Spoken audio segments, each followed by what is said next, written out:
Okay, good afternoon, everyone. Thank you so much for taking the time, as always. I know I say this every week, but it's so important that you walk away with nuggets. That's the main goal, right? That you spend this hour with us and then you have some great sales ideas, nuggets, strategies as soon as we hang up, and you can start making calls, putting together email campaigns, social media campaigns, all the above, and start to spread the word and bring in these large cases. That's the name of the game. You're going to learn a lot today. I can promise you that. And what's so exciting about this training is typically, if we're talking about maybe senior market products or maybe just IUL products or business owners, whatever it is, right? You kind of have to be involved in that space a little bit, right? Or know enough to be dangerous. What I love about today's training, and think about this for a minute, if you're a newer agent, okay, but maybe you have some great relationships and you know everybody in South Florida, everyone knows your name when it comes to insurance, whatever it is, and you have a guy or girl that kind of fits into this mold, right? You can literally let us know and say, hey, Bill, hey, Andrew, or our marketing team, I have a guy or girl, and I would love to set up a call with Mary, and Mary will jump in and do as much or as little as you would like, and you still get the majority of the commission on the case. Okay, so she will do the heavy lifting for you if needed, or she'll make sure you are prepared enough to go out and make the sale, okay, on the back end. So it's completely up to you. And if I'm an agent out there, right, and I deal with maybe business owners or I have a higher end clientele, and I want to use her kind of in my back office, if you will, great. If I'm a newer agent and I started 6 months ago, but I know every single person in Coral Springs, Florida, right, but maybe I don't know that much about these tax saving strategies, I'm still going to leverage Mary, okay, but I'll probably set up a Zoom call with her, a go-to meeting, a three-way conference call, whatever it is, and get her involved a little more. So this particular training has to do with every one of you out there listening, okay? If you're live, great. If you're listening over the weekend, even better, no problem. Call us, email us. We'll get you up and running 100% with her two primary companies, which are LSW and Lafayette Life, depending on the type of client, maybe a little more conservative. We wind up with a whole life product, maybe a little younger, a little more aggressive. We'll use maybe LSW IUL product. Okay, so she is brilliant when it comes to tax saving strategies. And here are the main bullets. And I don't want to take away any of her thunder, but I also want to make sure you're paying attention. You're writing down notes. You're excited. You're using our Q&A panel. Okay, you can minimize or maximize your question pane. Okay, which is part of the software. But think about this for a minute. Okay, when you're putting your pencil to the paper and you're saying, okay, what am I going to market, right? It's June. It's Annuity Awareness Month, right? Either way, I want to get the word out. Think about this. When you're reaching out to the public, to these consumers, prospects, get the most out of your retirement money. Number one, pay the least amount of taxes. Number two, have the least amount of risk. Create the greatest legacy. Get back control of their money, okay? So these are 5 huge red flags you can wave out there to get the conversation started, to create sizzle on social media or through email campaigns, or maybe you have your CSR rep making phone calls to your book of business or maybe new prospects. But there's so many stories to tell here. I'll just tell you one of my own real fast. We have one of our larger agents that just literally teamed up with a huge accounting firm in Texas. Okay, this guy's in Florida. He's teaming up with a CPA firm in Texas that has thousands and thousands of clients, huge book of business. And they're now working with Mary, right? And they're going to make these introduction calls. And they already have consumers ready to go. In the average size case, I know about a year ago it was like 50 to 70,000 a target premium, but I think it's even higher now. So think about the opportunities here, okay? It's endless. Anyway, hope you're excited. Let's jump right in. What we're going to do is have a question of the day at the end. So make sure you're paying attention. Whoever answers first and correctly will get, I have 2 of Mary's books that she authored. You'll also get a tablet. So I will mail that out as soon as we're done, as long as you are an active agent. So you have to answer correctly. If you're an active agent, we'll announce your name, and then we'll send you out a package on us today. Okay? That's simple. Let's jump right in. June, Annuity Awareness Month. Yes, it's a big deal. Okay, you should be spreading the word. If you're a veteran, if you're a greener agent on the annuity side, we have everything that you need to help move the needle on the annuity side 110%. In fact, 4 trainings just this month alone here at Levinson. 1 podcast that I'm sitting down with Charles Samuel. In fact, me and Carrie are going to interview him. We're going to pretend we're an agent, okay, and we're going to throw questions at him from the right side, left side, doesn't make a difference, and then Charles is going to come back with answers to help equip us to go spread the word and make new annuity sales. So that's going to be next week. Very excited about that, but the point is we are jumping headfirst into Annuity Awareness Month. Here's what I want to focus on. Top right corner. This is an exclusive training dashboard that we put together just for folks that want to learn more about the annuity part of the industry. So we have already it's a dashboard where you log in and it will tell you if you completed each course. Okay, we have 1 already done. Part 2 is done. Part 3 we are working on as we speak. And then we're going to tie in, once you're done with 3 parts of the 101 training, you actually get a certificate. So you are now considered a Levinson annuity sales professional. We mail you a certificate, and you can add this designation on your business card, your email signature. You are up and running 100%. So, and it's complimentary. It's free. As long as you're a Levinson agent, we're launching that on 7/11. I know you won't forget that date, 7/11 at 2 p.m. Eastern. We're going to have our webinar with the entire annuity team.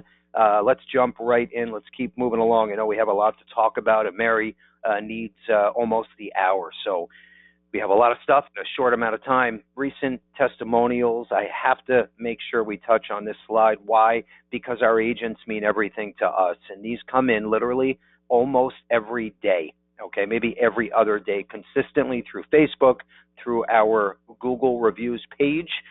Real fast, top right corner. Sam, you always amaze me with your turnaround times. I didn't think you could get to this until next week. This particular form has got to be one of the best intakes forms I've ever seen. Agent Sam, thank you so much. Okay, this is part of our fact finders and needs analysis forms. They work great. If you need them, let us know. Bottom left corner, this is from Joyce to the Levinson team. Thank you all for the kind words and warm wishes. Your team is the best. I have not been disappointed with the top-notch service your team has rendered. I am honored to be associated with your FMO. May you continue to be blessed richly.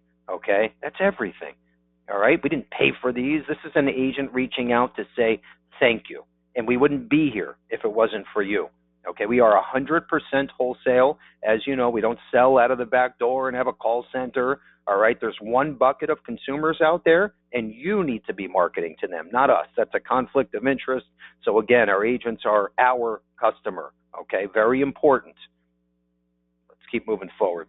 All right, real fast, you need to know, and you got to kind of keep your finger on the pulse on everything that's going on around the life and annuity industry, because you never want to be that guy or girl that gets the call and says, hey, Bill, did you hear about this new Banner Life product they just came out with, or this conversion product? And you have no idea what they're talking about. The other agent is going to wind up making the sale. Okay, so again, know enough to be dangerous.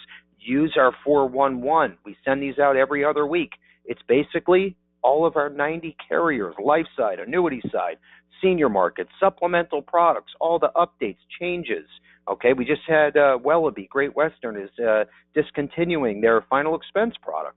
Okay, we had to turn it off literally a couple days ago. All right, you need to know what's going on. So pay attention to these. They should be in your inbox every other week, and we're constantly keeping you in the loop and all of this information up to date. All right, let's jump right into today's featured presentation. Now, Mary Reed, first of all, I can't give her enough kudos, and I don't want to take that much time, but she is amazing. Our agents love working with her. We did several podcasts and webinar trainings. Everyone loves them. We have her back again, first time in 2024. I'm super excited about this. Mary Reed, the stage is yours. I appreciate you. All right, thank you very much. Thanks for that introduction. So let's hop into it. Everything we're going to talk about today has to do with tax deductions. I work in the world of qualified plans, helping put them in for businesses to get those deductions, but also in helping people get the money out of those plans. And we're going to touch on both of those things today.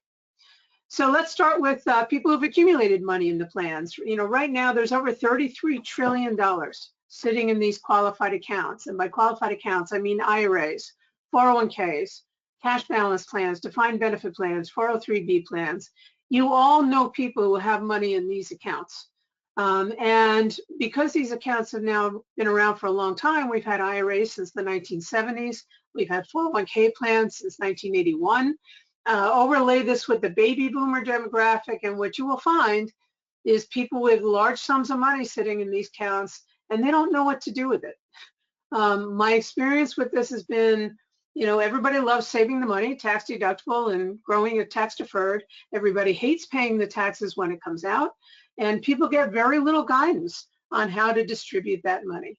The most they'll get is, you know, let it keep growing, I can invest it and grow it for you, or do a Roth conversion. Well, we have another option that is a better positioning of the money that we can offer them. All right, so when you're talking to people about those qualified accounts, you know, just some simple questions. Do you think tax rates will increase over time? If you do, then the longer you leave that money in there, the higher tax you're going to pay. How much of your retirement account do you think will be lost to taxes? People don't have the answer to that question. I'm going to show you the answer to that question. It can be pretty eye-opening. Do you not want to take your required minimum distributions? People who have large sums of money in these accounts typically have other assets, and this is the last money they want to touch because they have to pay the taxes every time they take a dollar out, and they hate those required minimum distributions. Do you want to leave more of your retirement account to your family or to the IRS?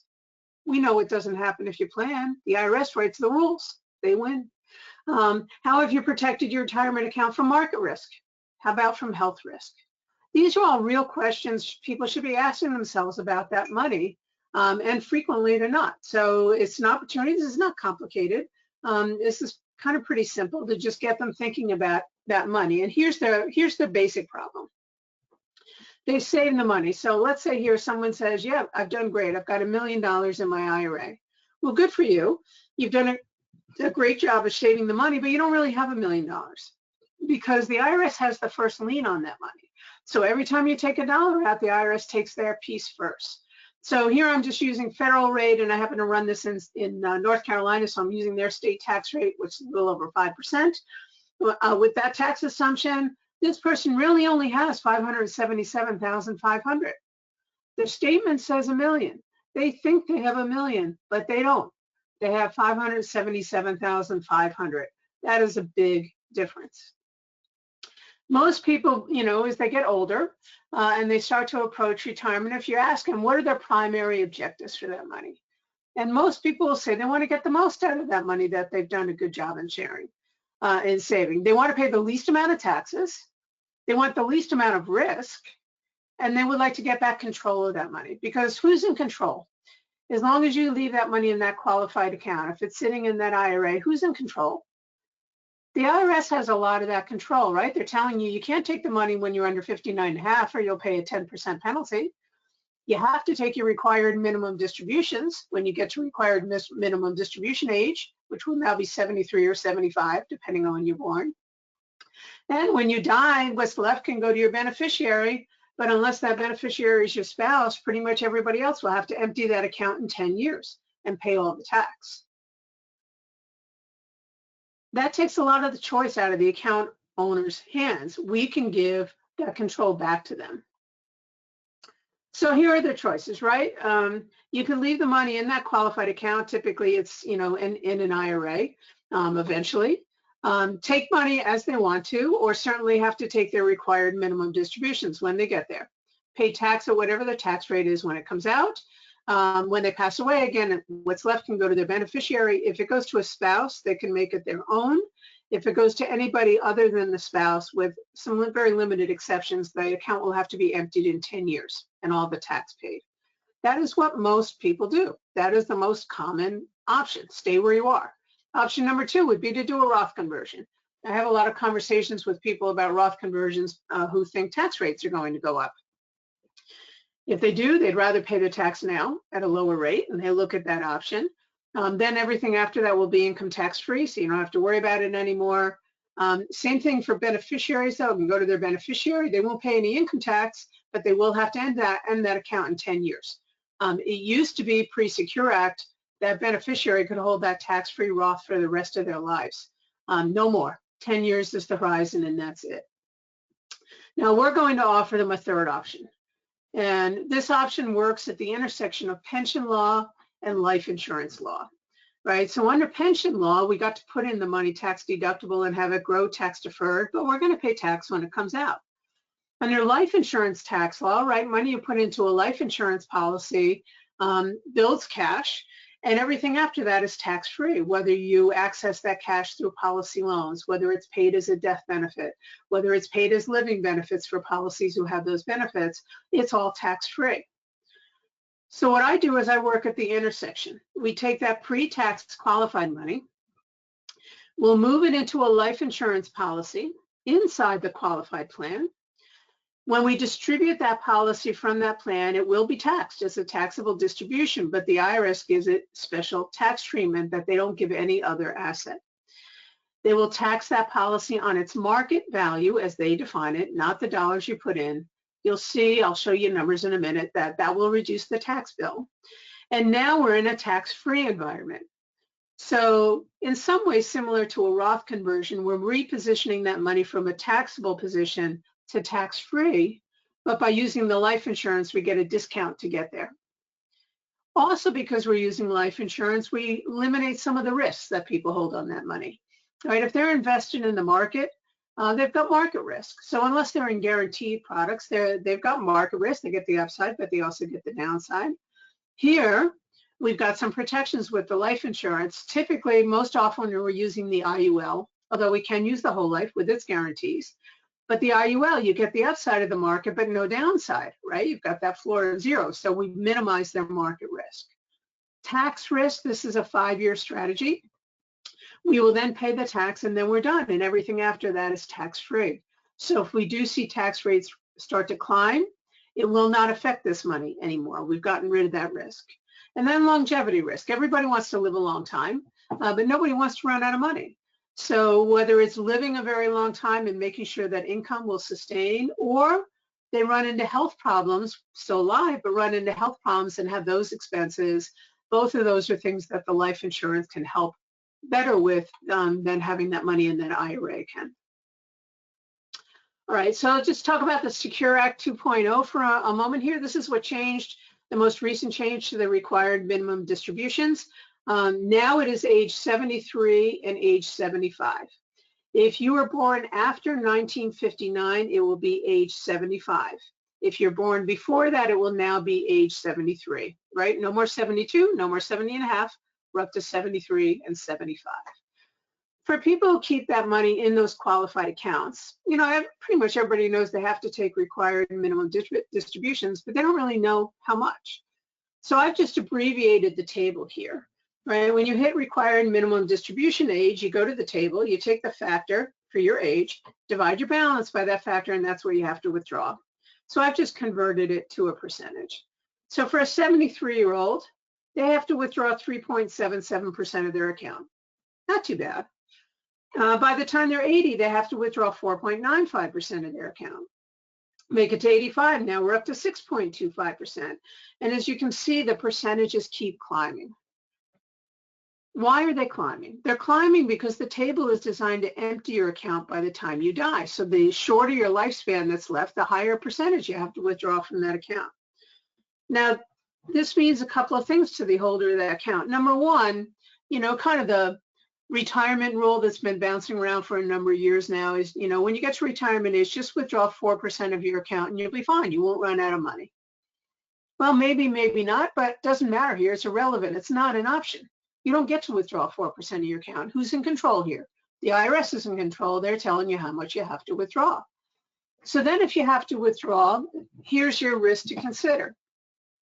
Most people want to reduce their investment risk exposure as they get older. But if I have to withdraw these percentages, let's say by the time I'm 85 and I have to withdraw 6.25%, I have to be earning 6.67% on what's left to replace it. As the percentages I have to withdraw climb, the rate of return I would have to get on the remaining balance to replace it also climbs. So if I'm afraid of running out of money and I don't want to eat away at my principal, I'm forced to take on more and more investment risk. And of course, the market goes up, but it also goes down. These red numbers are showing the drop in the market in the S&P 500 for the peak to the trough when it has dropped in the last 100 years. Now, if they're not willing to take on that investment risk and they say someplace that's really conservative, they will see their principal go down.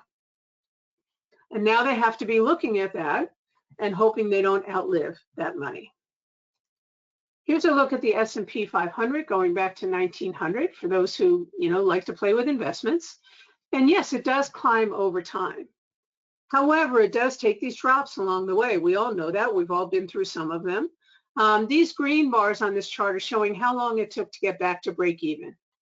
Break even, not make money, just break even. We see 14 years, 23 years, 29 years, 26 years. So, if I'm 20, and the market drops, fine, I'm going to sit it out. But what happens if I'm 70? Let's say this person was 70 when the market dropped here in 2000.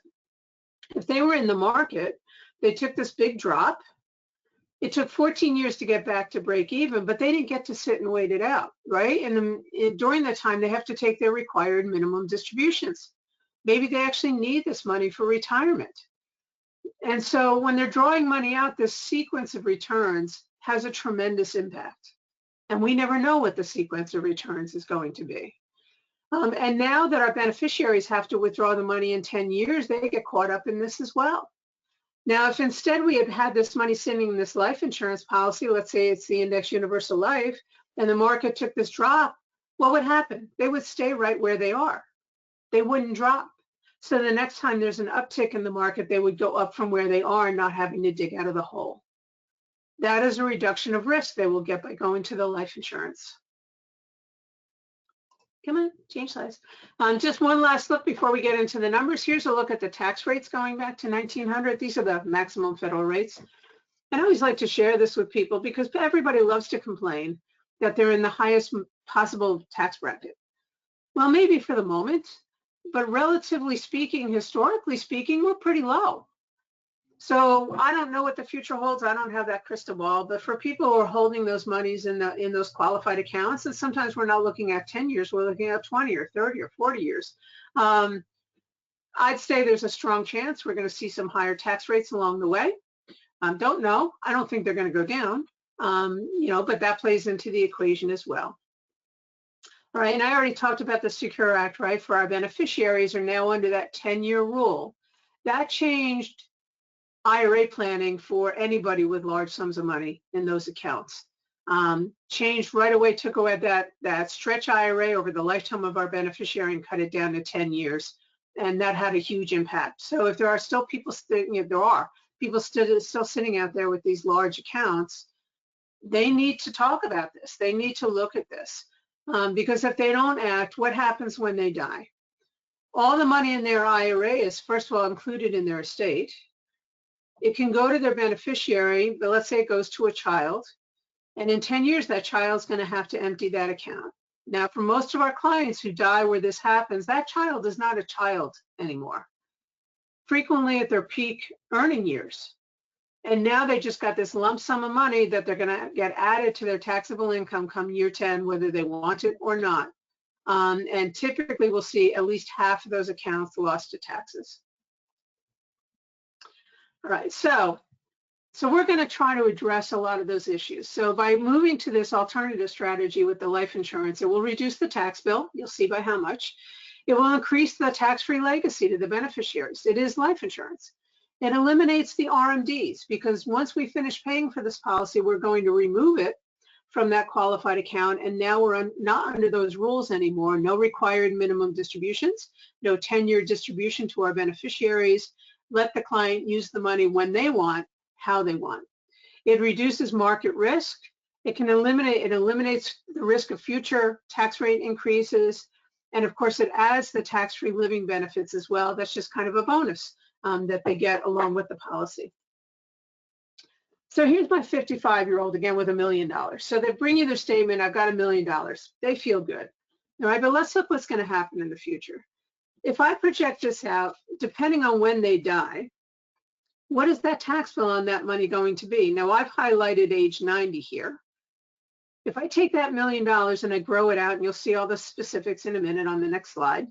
I'm growing it at 5.93%, by the way, nice conservative rate. So if we grow it out, they'll have to start taking their required minimum distributions when they're 75. I add up the tax on those required minimum distributions, made 75 to 90, and then add to that the tax that the beneficiary will pay on the balance of the account. Without any increase in tax rates, the tax bill on that account becomes $2,393,000. I can tell you anybody who owns this account has not done that math. I have not found one person yet who's done that math, but that is the math, and it's a conservative math. If we go to this alternative solution using the life insurance, that tax bill will be $379,000. Same asset. Which tax bill do you want to pay? You're going to pay taxes one way or another. It's a question of when and how much. By repositioning this money to the life insurance, we can save this person $2 million in taxes. I call that significant. Now, compared to a Roth conversion, if we start with that $1 million, I'm actually going to do this Roth conversion in 5 years because that's how long the life insurance strategy takes, and I want to line them up. So if I'm growing that million for the next 5 years, now it's grown to $1,333,000. If I did a Roth conversion at that point, my tax bill on that conversion would be $553,000. If I put that $1 million into this life insurance policy, when I get to year 5, that IRS safe harbor calculation of market value that's used for tax purposes on this policy is $915,288. So using the same tax rate, that brings our tax bill down from $553,000 to $379,000. So that's $173,000 tax savings compared to doing the Roth conversion. So here's all my assumptions. You can see all my assumptions here. So here's that tax picture, right? Stay in the IRA. We're looking at age 90 here. Pay taxes of $2.3 million. Do the Roth conversion and pay $553,000, or do this alternative and pay $379,000. Which tax bill do you want to pay? Now let's look at the benefit side of the equation. If this person put this $1 million into this policy and they never spent it, they don't need the money. They've got other money.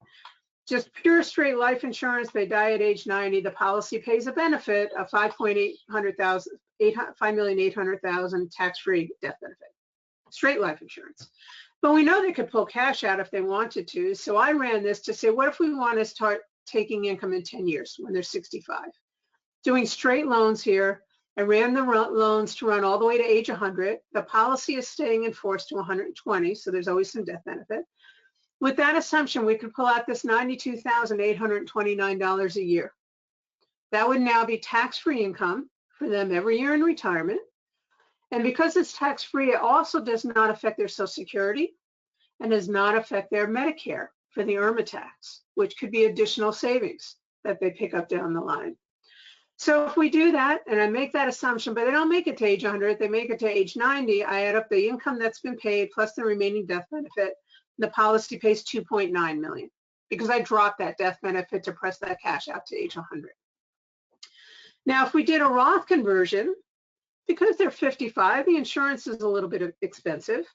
So if we do the Roth conversion, we don't have that upfront cost for the insurance. And if I play that out to age 90 with the same withdrawal, because they pull that same amount out tax-free, the Roth actually does pretty well. It pays $4.6 million. It's ahead of the life insurance. However, if they did the Roth instead of the life insurance strategy, they paid an additional $173,688 in taxes. So if we did the life insurance instead, we got to keep that $173,000. So I said, okay, what if they invested that, use my same growth and tax assumptions, that would become worth an additional $1,097,000 when they hit age 90. If I add that on top of the value that the life insurance contract is paying, we're getting very, very close to that Roth value. Now, keep in mind, I've assumed that the market never went down from the current age 55 to age 90. So that's 35 years that we never had a downturn in the market. I don't think that's realistic. So we'll bring that into the picture in a minute. But before we go there, let's look at the traditional IRA, because this is what most people do. It has the largest tax bill by far and the lowest after-tax results, because all the growth now over all those years is also taxable. So this is where most people are, and this is where most people think they're better off staying, but they're really not. It's a great way to accumulate the money, but it is not a great way to distribute the money. All right, now let's look if I throw those losses in. Now, if I just assume the market drops once every 7 years, it goes down 10%, which is typically right. I mean, typically the market corrects about every 7 years. This Roth drops from paying 4.6 million to 2 million. What happens to our life insurance in the down years? It doesn't go down. Now, we wouldn't have a gain, but we don't have a loss. If you're in the market with your Roth or your traditional IRA, you would have those losses, and now we're significantly behind the life insurance. How much risk is that client comfortable holding on to in those retirement years? Because that sequence of returns can be critical, and they can't control it. The other benefits here are the living benefits. On this policy, we're at the maximums for the living benefits, and keep in mind, this is an LSW policy. We're not paying to add those as extra riders. They're automatically included in the policy. So if this person did not have any long-term care insurance in place, this could be a safety net for them. Even if they do have some, these will pay benefits sometimes when long-term care will not. And of course, if they never need these benefits and don't use them, they're going to stay in the policy and either be paid as death benefit to their beneficiary or be part of the cash that will be accessible to them for income. These are valuable benefits for people. So valuable that frequently when we're doing this for clients, we'll take their money and divide it. The rules we're using here in the pension world allow the account owner to use the money they have to buy insurance on themselves or anybody they have an insurable interest in, including spouses and children. We'll frequently divide it using some of it on the client and some of it on their spouse so they both have the living benefits. Now we also do another analysis here, right? We looked at the benefits at age 90, but we know the taxes are paid at different times, right? The Roth and the insurance, we looked at it being paid in 5 years, but the traditional IRA, it's paid over time. So if we take that time into account and we project everything out, what's the value? Line it all up at age 90. The life insurance, if we take the benefits, the life insurance is actually ahead. Basically, I'm taking the tax that I paid on the life insurance strategy and I'm adding it back into the IRA because we didn't pull it out then. So if I leave that extra cash in the IRA or add it to the value of the IRA actually comes out ahead on income. This is with no losses. However, the life insurance strategy is ahead $1,546,000 in taxes from a tax perspective. So if I net those two together, comparing this to leaving the money in the IRA, if I equalize everything, future value at age 90, the life insurance strategy is ahead $1.4 million. That's $1.4 million to their advantage that now they got to keep and use as opposed to staying in the IRA. This is the structure of how this looks. I get asked all the time, why have I never heard of this? Why have I never seen this? Well, there are a couple of reasons, but the primary reason I think is because we're working in pension law here. There aren't a lot of people out there that know pension law, and frequently people talking to people about these accounts, it's in IRAs. They know something about IRAs, they don't know about the qualified plans. We're doing this inside a 401k or a profit sharing plan. And if we're talking to someone who owns a business, they may already have that 401k plan in place that we can use. If they don't, our question is, can you generate a small amount of income on a Schedule C? If they can, and most people find a way to do it, we can create a little solo K plan for them and we do it there. We roll their existing money into this 401k plan, so there's no tax there. We buy this life insurance policy inside this 401k plan, so we're still in a pre-tax environment. When we're finished paying for it, And remember, there's no out-of-pocket cost here. We're just repositioning money they already have. We distribute it out to them personally out of that 401k, and that's where we take advantage of that IRS safe harbor calculation to calculate the tax. And then from that point forward, they have a personally owned policy that has all the rights and benefits and features that any personally owned policy would have. So keep in mind, we're not, the biggest objection here is, I've got to pay that tax. Well, you're going to pay tax anyway. We're not creating a tax problem. We're trying to get control of a tax problem you already have. There are multiple ways to come up with money to pay that tax. It all depends on the client, everything from their other assets to taking a loan from the policy to pay the tax. Whatever works for that client, and that's an individual discussion with every client. So let me show you a couple of cases and a couple of variations on this that are from my real clients, right? All of these are going to reduce taxes. We're going to create legacy, and we're going to take back control of that money and give it back to that client. So this is a client who actually came to me. They wanted a deductible qualified plan. They had a husband and wife. They had this business. They had $700,000 of net taxable income, and they had a tax bill of $250,000. They wanted a deduction. So we put in a 412E3 plan for them because that worked best for them. Annuity only. There was no life insurance in that plan. Had a $405,000 contribution. That brought their taxable income down to $295,000. That got them back their 199A deduction for anybody who's playing in the tax world. They got that back, which they had lost before, plus their standard deduction. Bottom line, we got their tax bill down from $250,000 to $50,000. They put this plan in. They were very happy with that. We have just entered year 5 on this plan. Their plan is to do this for 5 years, and at the end of the 5 years, we will have saved them $996,200 in taxes, and they will have accumulated $2,068,000 in this 412 plan. We will then take that $2,068,000 and we will roll it to a 401k, and we will use this insurance strategy to get the money out. Now, this is a very, very wealthy family, and we're not going to buy the insurance on the parents. We're going to buy it on the children to create a greater legacy. Their kids are 20 and 24. When we take this $2 million and we divide it between the 2 kids and we buy 2 policies, it will buy $23 million of death benefit between the 2 children. When we distribute this policy under that IRS safe harbor calculation, the taxable value of those policies will be $1,426,000. We paid in $2 million. The taxable value is $1,426,000, so they will have to pay $570,000 in taxes when we take this out. But remember, for them, we saved them $996,000 in taxes putting the money in.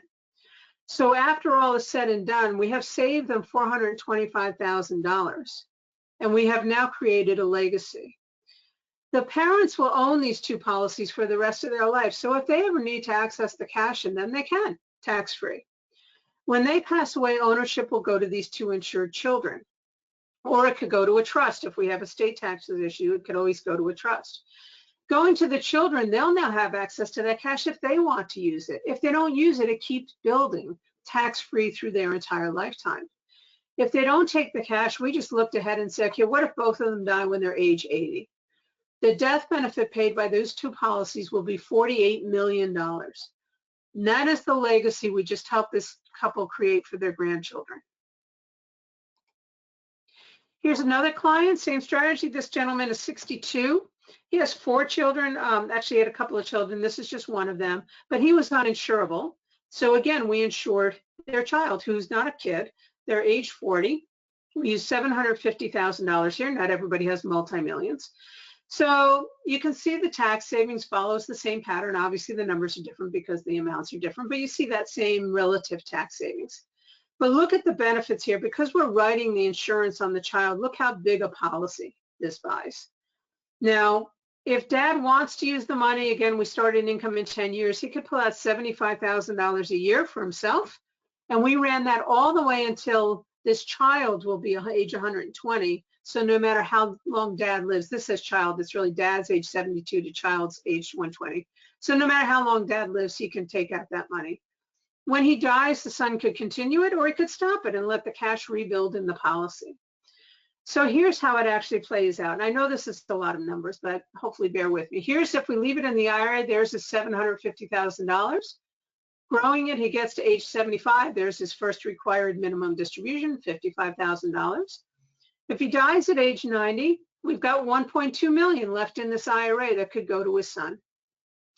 Under the current rules, his son could inherit that and hold it in an inherited IRA for 10 years, and then he has to empty it. So if we do that, it grows to be $1.8 million, but now he has to take it out and pay a $716,000 tax bill, assuming today's tax rates, no increase, and he ends up inheriting $1,120,000 after all the taxes are paid. But instead, if we put that same amount of money into this life insurance policy, we saw on the slide before we have that reduced tax bill, but let's look what happens to the benefits. We know they could take the income if they want, but let's say they don't need the income. If we don't need the income, now when Dad gets to required minimum distribution age, he doesn't have to take it. So let's say he doesn't take any money from the policy, and now he dies at age 90. Instead of his son inheriting this IRA with $1.2 million in it, he inherits a policy with $2.9 million of tax-free money. If we look out to that same 10-year horizon where you'd have to empty that IRA and ultimately inherit $1,120,000, this policy has over $5.7 million in it. We basically just increased his inheritance 5 times. And remember, no out of pocket, all we did was reposition the money he already had. All right, so this strategy is all about tax savings. That's always where it starts. But it also can give some peace of mind to that client. We're going to reduce their market risk exposure. We're going to add the living benefits as well. We're going to give them the flexibility and the control to use the money when they want, how they want, and when we're insuring other family members, where maybe we're giving them some additional protections as well, because remember, those living benefits will go to whoever the insured is. How do you get started? So we have a basic fact find. I would run those illustrations and put it together, and Bill can talk more about that when we close out, but I do the heavy lifting on that one. So all you need to do is find people who have those assets and would like to see a better way to use them going forward. So I think I have about 5 minutes left. And so I did want to spend the last 5 minutes talking about qualified plans, because we can still write plans for clients for 2023. We're doing a lot of those plans. So I wanted to at least spend a few minutes for those of you who may have clients who are business owners and are profitable. If they're on extension and they haven't filed their tax return yet, we can still put in a qualified plan for them for 2023 and reduce their tax bill. Now, most business owners, if you want them, would you like to pay more taxes or less taxes? They're always going to go for less. Qualified plans can also put that money out of the reach of creditors, so it's in a very safe place. No one can ever take it away from them. We let the IRS help us. We're going to be under IRS rules here that business owners can take advantage of that a personal tax filer cannot. So there are 2 basic types of plans, but they're all deductible. The one that most people are familiar with is a defined contribution plan. That would be a 401k plan. Those plans define how much you can put in, right? How much you'll have in retirement, you have no idea. Depends what the investment performance is and how much you've contributed. The other type is defined benefit. These plans define a benefit to be paid at retirement. There is no limit on the contribution except what is actuarially needed to fund that benefit.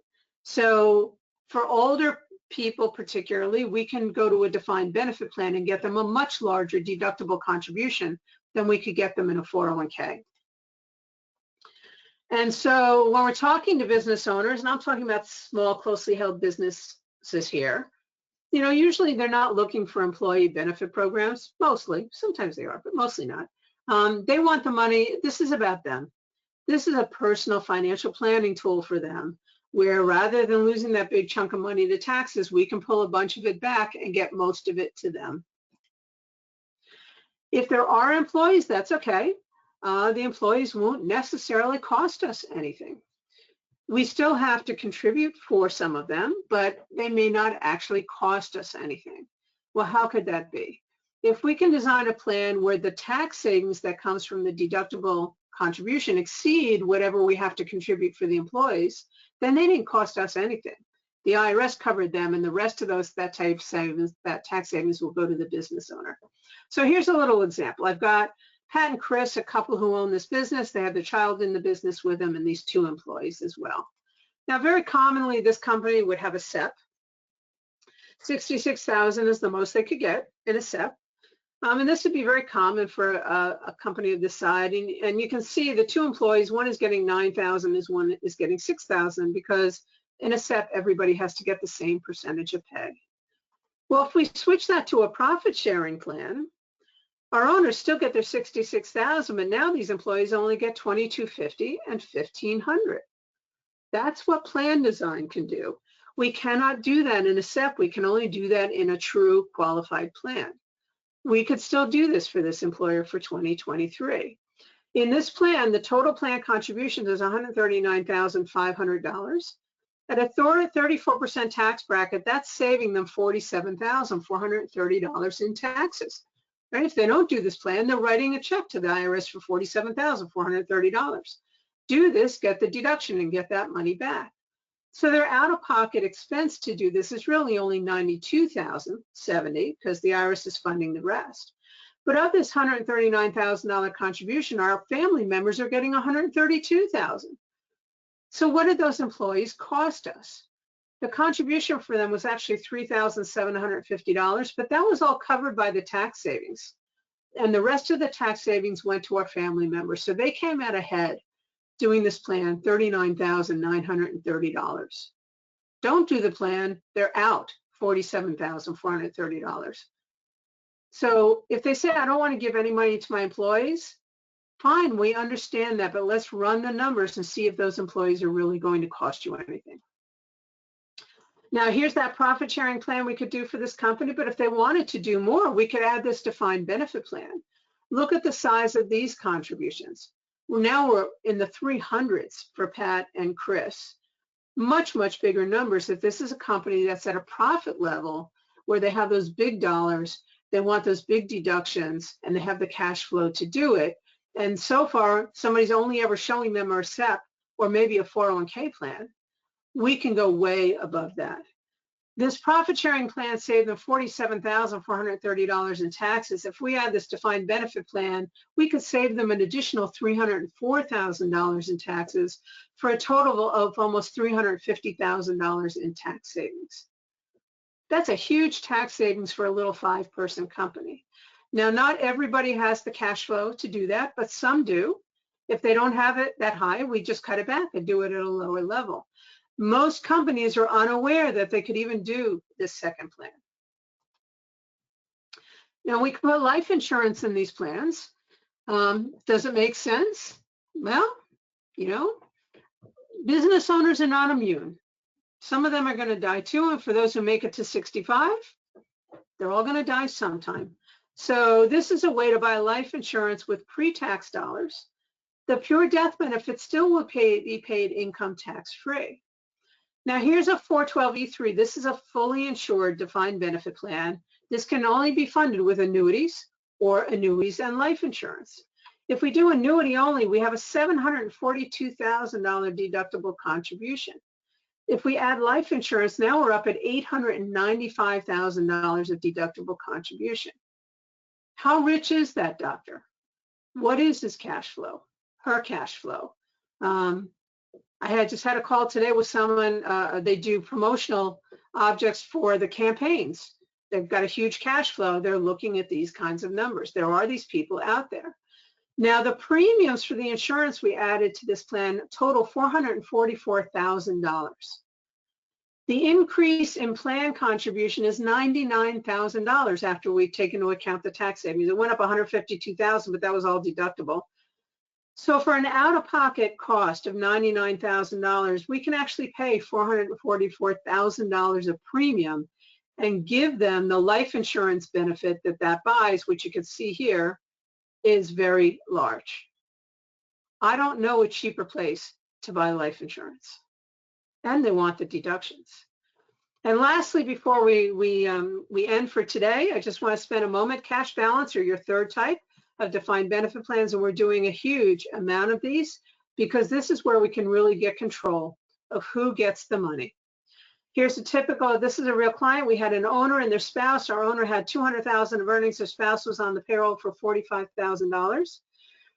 In most plans, we would have to give these employees similar percentages, lower, but not all the way lower. Look here, we're able to give our owner $240,000, which is 100% of pay. Our spouse gets $168,000, which is 375% of pay. And our two employees are only getting 9.5% of pay. This is hugely leveraged for these business owners, and they're getting this $392,000 deduction. We could still do this for 2023. So your candidates here, we're looking for small business owners. The smaller, the better. Under 10 lives, under 5 is even better. Looking for deductions, has cash flow to work with. Maybe they're also motivated to save for retirement. And we can use insurance in here as well to pass wealth down to the next generation. So, look through the people look through your clients, look through your contacts, people who either have sums of money accumulated in the qualified accounts that we can help them get that money out, or people who own businesses who are profitable and could benefit from some additional tax deductions.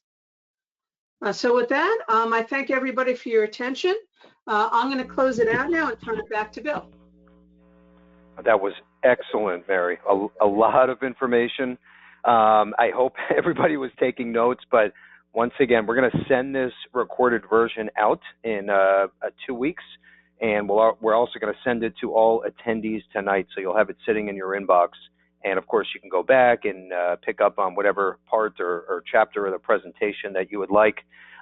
Also, I know we have a lot of questions that came in, comments, which is fantastic. We're going to get back to every single one of you. We do need to make sure that you are active with Levinson. Okay, now Mary primarily uses LSW and Lafayette Life, as you heard me speak about and her speak about. So make sure you have your contracting with us. If you do not and you need to get set up, we will match or beat your existing commissions. Plus, we give you free leads or cash for contracting with your first paid application. Okay, so keep that in the back of your mind. And then as soon as you're set up, obviously, we'll set up the call, make the introduction, and then boom, you're off to the races. Everything is in front of you. Like I said, you'll also receive an email in your inbox before we wrap up tonight around 7 to 8 p.m. What I want to do next, I have about 4 minutes, and I want to touch on some marketing materials, some good social media examples agents are using to open doors for some of these cases. So this is all available on our website, all of the marketing resources, mailers, we have email campaigns, we have individual email blasts that we can co-brand for you as well. And again, just allowing you to get the door open to share your own story, and then we can set up the call and you're in. Let's keep moving forward. Joe Ross also has a great video that it's a video link you can send out to business owners, and it literally will tee up the appointment and sale for you. So we have this on our website as well. And in fact, what we'll do, we'll include this in the email. But I just want you to have all of your options so you can start dripping and spreading the word this evening. Let's keep going forward. What I want to do is shift gears for a second and talk about the Erisapedia calculator and sales software. So this is a great system, a great database. So if you are, let's go again, Key West, Florida, let's say, right, small town, and you want a listing of all the business owners in the area, you want to find out what programs, what products, platforms they're using today, how many employees, what is the total profit margin and revenue, everything that you need to know. So when you pick up the phone, you know enough to be dangerous, and the business owner knows that you're one step ahead to hopefully get the appointment and then the sale. So this is another great tool. You get a Levinson co-op discount as well. And then we have a bunch of marketing material built around that. And also keep in mind that same database we have on Agency Automator. So don't forget that. We have millions and millions of prospects. It's a client database. You can go in, put your zip code in, and then you can sort through either business owners, you can sort through just married couples with a household income of at least $100,000. You can dial in whatever criteria you would like, and the system will give you a list of the consumers in that zip code that fall into that search let's keep going forward. What I want to do next, this is also on our website, marketing tools, different options that are available. All of this is no charge. So you got to jump in and you got to put your right foot forward and try some of these campaigns. Start to spread the message, okay? And just know the basics, which hopefully after this 1 hour, right, you, again, know enough to be dangerous. But leverage this stuff. Everything is available for you. Let's keep going. What I want to do now real fast is talk about our Part 3 101 annuity training platform. So very, very cool. But in fact, what we'll do before I skipped a slide, this is our Living Benefits Certification course. So I was talking about the Annuity Professional Designation Certificate earlier. This is the same exact concept, but with LSW for living benefits to turn you into a LB professional. So that's also available, no charge. So let's keep going forward. The next version, which is a very similar concept, is for the annuity side. That was the Part 3 I was talking about earlier. So again, Part 1, Part 2, Part 3. Once you complete the 3-part series, you get the certificate mailed, and you're, again, look at the top right corner, you are considered an annuity sales professional, okay? Knowing enough to be dangerous, that's the key here.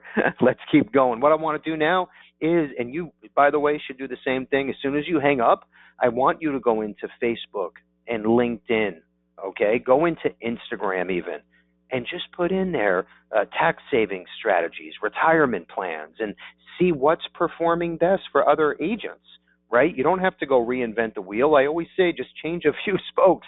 So left-hand side, these are doing great. This one, over 4,000 likes, hundreds of comments. On the right side, this was another post on social media, almost 900 likes, 50, 60 comments. Every comment is a new lead for free, okay? And what is this doing? It's just educating the consumer. It's talking about IRS limits on the right side. It's talking about the basic retirement plans for the self-employed. Not rocket science, folks, okay? And you can do the same thing. We do this search every week so we can share some examples for you. So you can see you don't have to be that advanced to get this stuff out there to your friends and family members. And don't think that you may not have a family member that's a business owner that can fall into this retirement plan or this criteria perfectly. We set up the call with Mary, you and your cousin Johnny, and boom, you're done. An average case, what, 72,000? Okay, come on. Let's keep moving.